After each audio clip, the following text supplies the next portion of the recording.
robes, the ice cream barrows, the hustlers, the platoons of well-fed families, the cared-for children.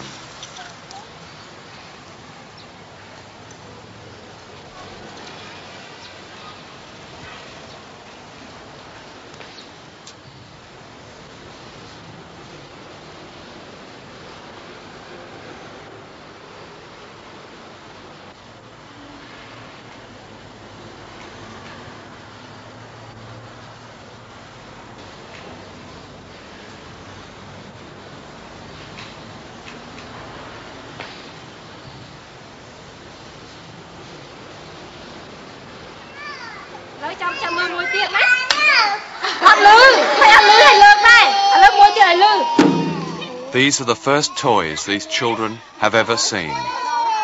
At this orphanage, out of a total of 400 children, there are only 22 children aged between 1 and 5. During the years of the Khmer Rouge, few pregnancies ran their course and few babies survived. These children were found in the forest, living off tree bark, grass, and poisonous plants. They are not only orphans, they have lost their identity. Normality at last. The first school in Phnom Penh to reopen. Like the infants with their toys, these children are the lucky ones. They have paper and pencils. Elsewhere, there is none of these things.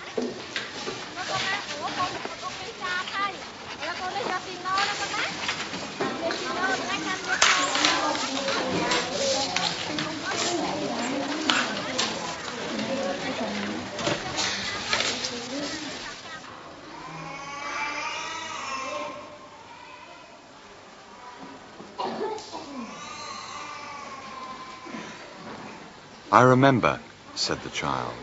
I am 12 years old. What is your name? I asked him. I forget, he replied. You forget? I said. Yes. Where are your parents? I forget. I think they are dead.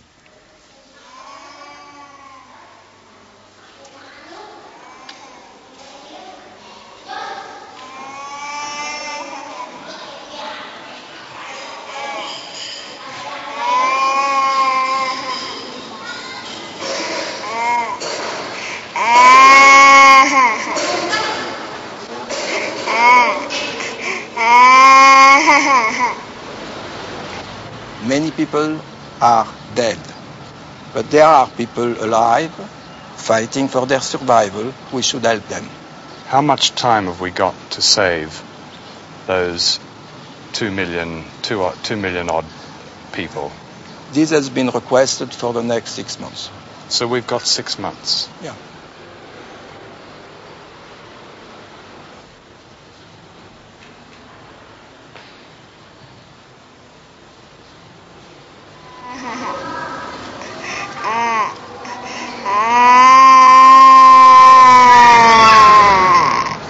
If the horrors in this documentary are to have any purpose, it is not just to assault your emotions.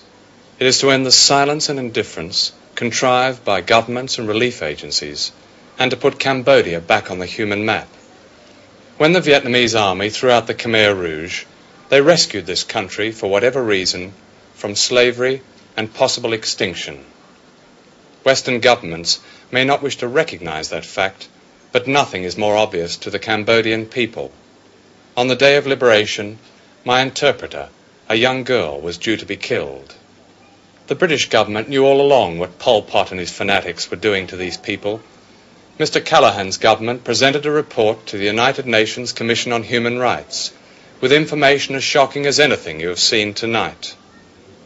And yet, people here are being allowed to die for want of the simplest things: food, drugs, transport, because governments, including our own, are bent on isolating and punishing the Vietnamese. In other words, saving Cambodia would mean cooperating with Vietnam. Both the Cambodians and Vietnamese have told me at the highest level that any relief plane can come without conditions. At the time of our filming, 3 planes had come in 9 months. America and Europe hold most of the world's surplus food. We feed it to animals. In Britain we are treated with penicillin as a matter of right. All of us who made this film have never seen anything like Cambodia today. The cries of children have followed us everywhere. There are 6 months to save a nation of mostly children. Is that impossible?